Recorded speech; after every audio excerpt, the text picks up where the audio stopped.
এইমাত্র পাওয়া আবহাওয়া দপ্তর থেকে আজকে সবচেয়ে গুরুত্বপূর্ণ খবর।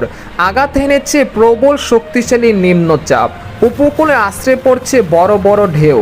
টানা 5 ঘন্টা চলবে নিম্নচাপের তাণ্ডব, সেই সাথে কয়েকটি জেলায় অতি ভারী বৃষ্টির সতর্কতা। শনিবার পর্যন্ত চলবে এই মেঘ বৃষ্টি। এছাড়া আগামী 24 ঘন্টার মধ্যে দুই বাংলার বিভিন্ন জেলায় তীব্র ভারী ঝড় বৃষ্টির পূর্বাভাস, এমনটা জানাচ্ছেন আবহাওয়া দপ্তর। আজ ও আগামীকাল কোন কোন জেলায় এই মেঘ বৃষ্টি হতে পারে এ বিষয়ে কি বলছে আজকের আবহাওয়ার রিপোর্টে জানিয়ে দিব। সম্পূর্ণ বিস্তারিত ভিডিওতে সঙ্গে থাকুন। আর আপনি কোন জেলা থেকে আমাদের খবরটি দেখছেন অবশ্যই কমেন্ট করে জানিয়ে দিবেন। আর সবার আগে সবার প্রথম সঠিক খবর জানতে আমাদের চ্যানেলটিকে সাবস্ক্রাইব করে রাখুন। এবার জেনে নিন এক নজরে। সকাল থেকে দেখা মিলছে মেঘলা আকাশ, সেই সাথে রয়েছে নিম্নচাপের মেঘ বৃষ্টি। সময় যত যাচ্ছে ততই উপকূলের দিকে এগিয়ে আসছে নিম্নচাপ। আবহাওয়া দপ্তরের ধারণা, আজ রাতের মধ্যে এই নিম্নচাপ খুলনা ও বরিশাল বিভাগের মধ্যবর্তী স্থান দিয়ে স্থলভাগে আঘাত হানতে পারে। সেই সময় বাতাসের সর্বোচ্চ গতি থাকতে পারে ঘন্টায় 60 কিলোমিটার। এর প্রভাবে দেশের বিভিন্ন জেলায় আগামী 1 জুন পর্যন্ত ভারী থেকে অতি ভারী ঝড় বৃষ্টির সতর্কতা জারি করছেন আবহাওয়াবিদরা।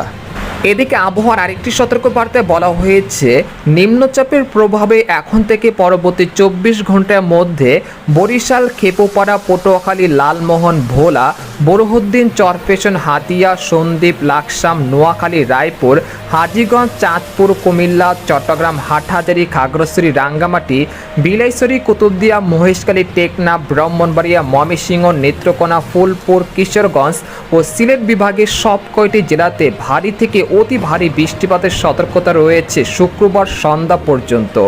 সেই সাথে এই সময় ঢাকা, খুলনা, রাজশাহী ও রংপুর বিভাগের বেশ কয়েকটি জেলাতে মাঝারি থেকে ভারী বৃষ্টিপাতের সম্ভাবনা রয়েছে।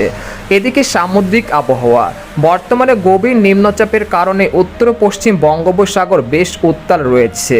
তাই দেশের সকল সমুদ্র বন্দরগুলোকে 3 নম্বর স্থানীয় সতর্ক সংকেত দেখাতে বলা হয়েছে। সেই সাথে উত্তর পশ্চিম বঙ্গোপসাগর ও তৎসংলগ্ন এলাকায় অবস্থানরত নিম্নচাপটি আরও ঘনীভূত হয়ে একই এলাকায় গভীর নিম্নচাপে পরিণত হয়েছে। এটি আরও উত্তর পশ্চিম দিকে অগ্রসর হয়ে আজ রাতেই সাগরদ্বীপ ও খেপুপাড়ার নিকটবর্তী স্থান দিয়ে পশ্চিমবঙ্গ ও বাংলাদেশের উপকূল অতিক্রম করতে পারে। এদিকে গত 24 ঘন্টায় দেশের সব বিভাগেই বৃষ্টি হয়েছে। এই সময় দেশের সর্বোচ্চ বৃষ্টিপাত রেকর্ড করা হয়েছে চট্টগ্রামের কক্সবাজারে 165 মিলিমিটার, আর খুলনার কয়রায় 50 মিলিমিটার ও বরিশালে খেপুপাড়ায় 91 মিলিমিটার বৃষ্টিপাত রেকর্ড করা হয়েছে।